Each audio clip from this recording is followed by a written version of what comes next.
आज के इंटरव्यू में प्रधानमंत्री नरेंद्र मोदी जी ने ये एक्सेप्ट कर लिया कि उन्होंने भ्रष्टाचारियों से पैसा लिया क्योंकि उनके पार्टी को चुनाव लड़ने के लिए चंदा चाहिए। आज उन्होंने एक्सेप्ट कर लिया कि 55 करोड़ रुपए शराब कारोबारी शरत रेड्डी से उनको इलेक्टोरल बॉन्ड्स में चंदा लेने की जरूरत पड़ी क्योंकि उन्हें चुनाव लड़ने के लिए पैसा चाहिए।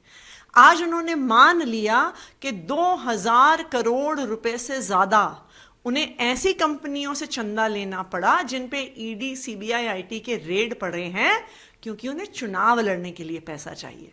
आज मोदी जी ने मान लिया कि ऐसी कंपनियां जो ब्लैक लिस्टेड हैं, ऐसी कंपनियां जो खुद लॉस मेकिंग हैं, उनसे उन्हें इलेक्टोरल बॉन्ड्स में पैसा लेना पड़ा क्योंकि उन्हें चुनाव लड़ने के लिए पैसा चाहिए।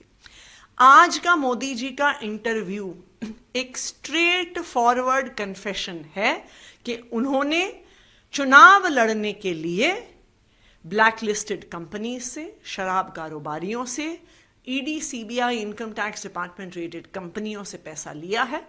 और मुझे लगता है कि इस इंटरव्यू के ही आधार पर ईडी को प्रधानमंत्री नरेंद्र मोदी जी पर और उनकी पार्टी भारतीय जनता पार्टी पर केस करना चाहिए। लॉ कोई भी लाया हो, लेकिन जिस प्रकार ईडी और सीबीआई का प्रयोग अपने एक राजनीतिक हथियार की तरह मोदी जी की सरकार ने किया है, यह देश के इतिहास में कभी नहीं हुआ था।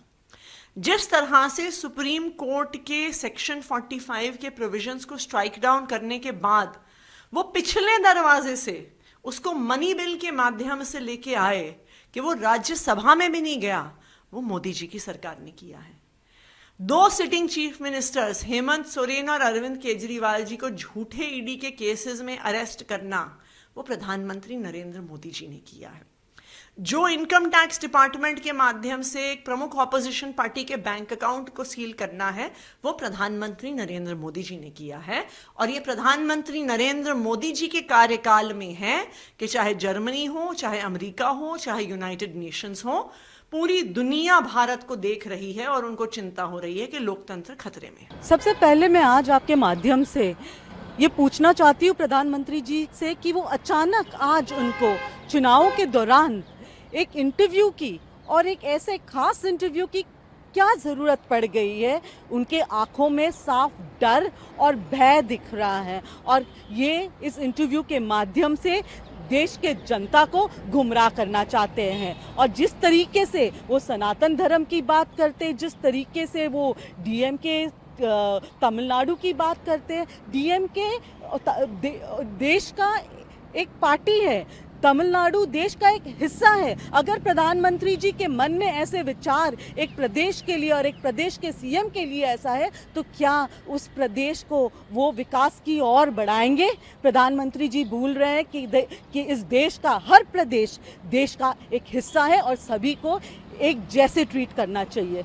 ये बिल्कुल सच्चाई है कि ये सारे जितने इंस्टीट्यूट्स है उसको कांग्रेस ने डेवलप किया, पर कांग्रेस के समय के वो स्वतंत्र तरीके से किसी सरकार के दबाव में नहीं काम कर रहे थे। आज के जितने भी एजेंसीज है, सीबीआई हो, ईडी हो, ये सारे जो है वो गवर्नमेंट के, जो रूलिंग पार्टी के, खास करके प्रधानमंत्री जी के और होम मिनिस्टर के दबाव में काम कर रहे हैं। ये साफ साफ दिख रहा है। वरना जिस तरीके से जिनको वो एक समय पे, जिन नेताओं को जो कांग्रेस में थे, उनको एक समय में वो उस पे वो ईडी के दबाव डालते थे और वो अचानक से अब साफ हो जाते हैं। जो जिन पे आरोप थे करप्शन के, उनके यहाँ पे जाके वो वॉशिंग मशीन से निकल के साफ हो जाते हैं। साथ ही साथ प्रधानमंत्री जी को देश को जवाब देना होगा। जिस तरीके से इलेक्ट्रल बॉन्ड्स जो है, किस तरीके से लोगों ने इलेक्ट्रल बॉन्ड सिर्फ और सिर्फ भाजपा को दिया है अपने आप को बचाने के लिए, उनके दबाव से, उनके रेड से और उन जेल से बचाने के लिए काफ़ी बड़े बड़े उद्योगपतियों ने उनको